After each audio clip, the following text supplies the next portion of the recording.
সম্মানিত সাংবাদিক বন্ধুগণ, সম্মানিত উপস্থিতি, আসসালামু আলাইকুম রহমতুল্লাহ।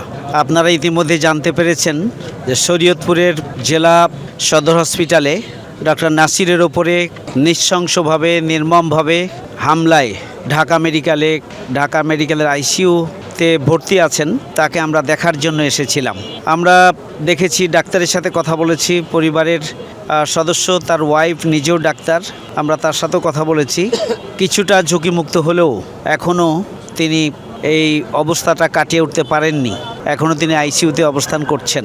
আমরা আমিরে জামাত ডাক্তার শফিকুর রহমানের পক্ষ থেকে ডাক্তার নাসিরকে দেখার জন্য আমরা এসেছিলাম। আমরা খুবই পরিষ্কার করে বলতে চাই যে অবিলম্বে যারা হামলা করেছে এবং নির্মমভাবে এমনভাবে হামলা করেছে যে তার মৃত্যু ঘটতে পারত, আমরা অবিলম্বে এই হামলাকারীদের গ্রেপ্তার এবং দৃষ্টান্তমূলক শাস্তি দাবি করছি এবং উন্নত চিকিৎসার জন্য ডাক্তার নাসিরকে প্রয়োজন হলে আরও বেটার ট্রিটমেন্টের দরকার হলে সেটিও যেন সরকার করেন, সেই ব্যাপারে সরকারের কাছে আমরা দাবি জানাচ্ছি। আমাদের বর্তমান সরকারের স্বাস্থ্যমন্ত্রী তিনি বলেছেন যে কর্তব্যরত স্বাস্থ্যকর্মীদের জন্য সশস্ত্র নিরাপত্তা কর্মীদের ব্যবস্থা গ্রহণ করা হবে নিরাপত্তার জন্য। আমরা চাই যে অবিলম্বে, শুধুমাত্র এই পরিস্থিতি উত্তরণের জন্য যেন এই বক্তব্য না হয়, অবিলম্বে স্বাস্থ্যমন্ত্রী সরকারের সংশ্লিষ্ট দপ্তরের সাথে আলাপ করে প্রতিটি হসপিটালে ডাক্তারদের নিরাপত্তা নিশ্চিত করার জন্য তিনি অবিলম্বে পদক্ষেপ গ্রহণ করবেন, সে দাবিও আমরা জানাতে চাই। পাশাপাশি আসলে একজন ডক্টর একটা সদর হসপিটালের কি যে একটা বেকায়দার মধ্যে থাকেন। ওখানে না আছে যন্ত্রপাতি, না আছে পরিবেশ, না আছে ট্রিটমেন্ট। এ পুরো স্বাস্থ্য সেক্টরে একটা অব্যবস্থাপনা ভরে গিয়েছে। পুরো স্বাস্থ্য সেক্টরে আসলে উপযুক্ত চিকিৎসার জন্য যে মৌলিক জিনিস, মেশিনারিজ প্রয়োজন, সেগুলো সদর হসপিটালগুলোতে নেই। এখানে প্রয়োজনীয় স্টাফের অভাব, প্রয়োজনীয় ডক্টরের অভাব, প্রয়োজনীয় সরকারি সাপোর্টের অভাব।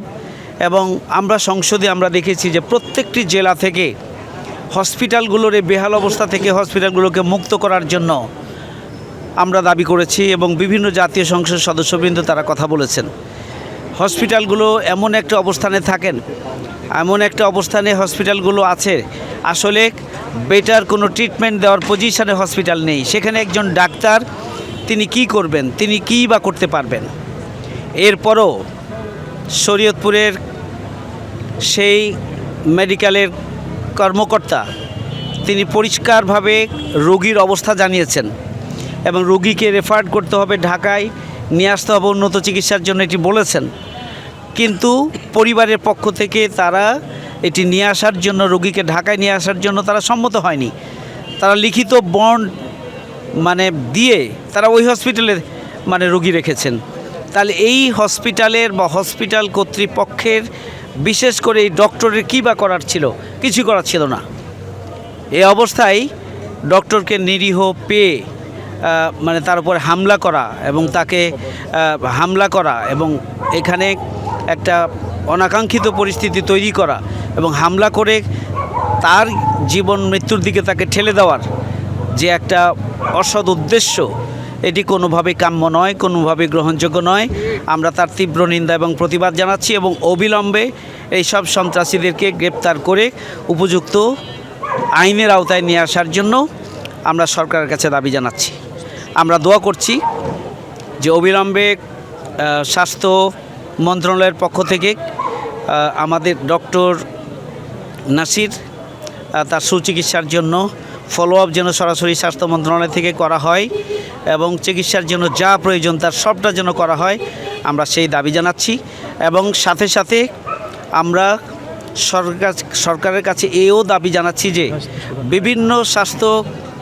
বিভিন্ন স্বাস্থ্যকর্মীরা সারা দেশের বিভিন্ন জায়গায় এভাবে নাজেহাল এবং আক্রমণের মুখোমুখি হচ্ছে।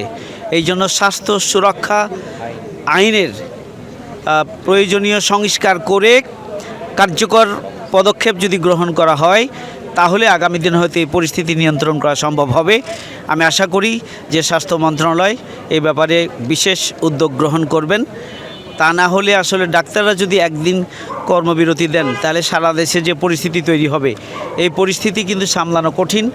এখন সারা দেশে হাম পরিস্থিতি চলছে, গরমের কারণে রোগীর সংখ্যা বিভিন্নভাবে বেড়ে গিয়েছে। এমনিতেই সবাই মিলে কাজ করেই এই পরিস্থিতি উত্তরণ করা যাচ্ছে না। এহেন অবস্থায় আমি বলবো যে সরকার দ্রুততম সময়ের মধ্যে সামগ্রিক পদক্ষেপ গ্রহণ করে এই পরিস্থিতি উন্নয়নের জন্য, উত্তরণের জন্য তারা এগিয়ে আসবেন, এই আহ্বান জানিয়ে আমার কথা এখানে শেষ করছি। আল্লাহ হাফেজ। আমরা দোয়া করি আল্লাহ রাব্বুল আলামিন যেন ডক্টর নাসিরকে দ্রুত স্বাভাবিক জীবনে ফিরে আসার জন্য তৌফিক দান করেন। আমা তৌফিক ইল্লা বিল্লাহ। আসসালামু আলাইকুম ওয়া রাহমাতুল্লাহ।